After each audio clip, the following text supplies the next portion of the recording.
Udah punya goal, sudah punya plan, sudah punya eksekusi, punya motivasi gitu ya, tapi juga nggak tercapai. Kenapa goal itu tidak tercapai? Itu ada 4 penyebab besar, teman-teman.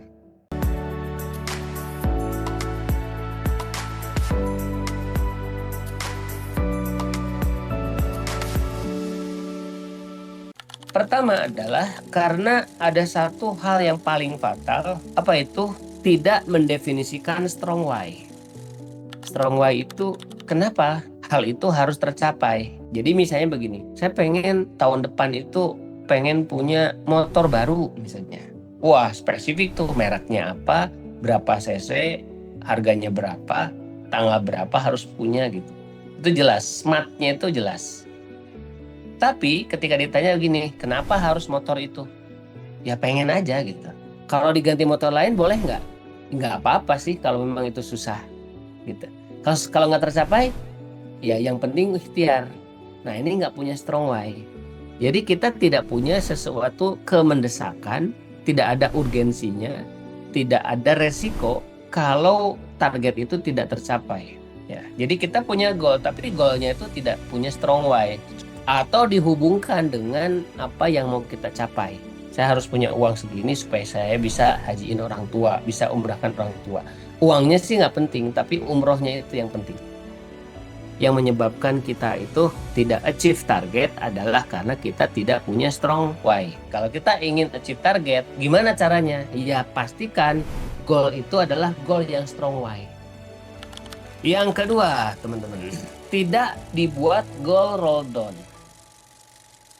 Goal roll down itu apa? Kalau dalam perusahaan itu kan ada goal perusahaan, di mana di bawah perusahaan itu ada departemen-departemen. Nah, seringkali goal itu hanya milik perusahaan, tapi tidak di breakdown atau di roll down menjadi goal di bawahnya. Contoh, saya ingin misalkan laba saya sekian. Laba itu kan domainnya ada di level perusahaan. Nah, rumus laba itu adalah pendapatan dikurangi biaya-biaya. Ya, ada HPP, ada operasional, ada marketing, itu kan biaya semua. Nah, berarti sebetulnya harus jelas berapa omsetnya, berapa HPP-nya, berapa biaya operasionalnya, berapa biaya marketingnya. Nah, ini namanya goal roll down. Dari satu target laba itu diturunkan menjadi 4 target di bawahnya. Target omset, larinya ke orang marketing. Target biaya HPP, larinya ke orang produksi misalnya. Target operasional, larinya ke semua departemen yang terlibat dalam kegiatan operasional, termasuk SDM misalnya. Target marketing berarti ke orang marketing juga. Biaya marketing itu juga ke orang marketing. Ini namanya goal roll down. Yang ketiga adalah mungkin kita sudah punya goal roll down, tapi tidak punya strategi yang tepat. Contoh misalnya tadi, kita udah turunkan dari laba itu menjadi omset. Pertanyaannya adalah bagaimana cara kita mencapai omsetnya itu. Itu namanya strategi. Bagaimana cara menurunkan biaya operasional? Bagaimana cara menurunkan biaya HPP atau produksi? Bagaimana cara menurunkan atau mencari kegiatan marketing yang itu berbiaya rendah? Nah, ini berarti strateginya tuh. Jadi, kita tidak punya turunan eksekusinya. Bagaimana caranya supaya itu terwujud? Strategi itu cara ya.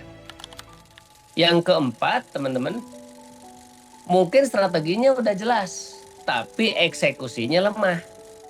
Kan udah jelas tuh caranya bagaimana nurunin biaya, gimana cara dapet omset, oh ngiklan pakai ini, biayanya berarti kita gunakan bahan ini, udah jelas. Tapi faktanya tidak dieksekusi, tidak ada disiplin untuk mengeksekusinya. Banyak faktor tidak dieksekusi itu. Bisa jadi mungkin karena monitoring kita kepada tim kurang baik, atau yang kedua bisa jadi mungkin tim kita memang tidak kompeten untuk mencapainya gitu ya.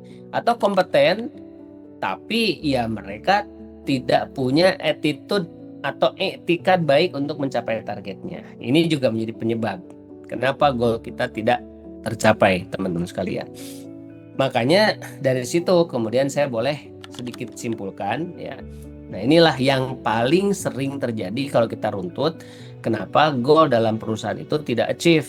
pertama adalah nggak strong why, yang kedua tidak diturunkan menjadi goal-goal yang di bawahnya, yang ketiga adalah kita tidak punya cara yang tepat dan untuk mencapai goal itu, yang keempat mungkin punya cara tapi tidak dieksekusi. Kalau kamu suka konten tentang bisnis dan manajemen, like video ini dan subscribe channel kami. Jangan lupa cek deskripsi video untuk melihat info program terbaru kami.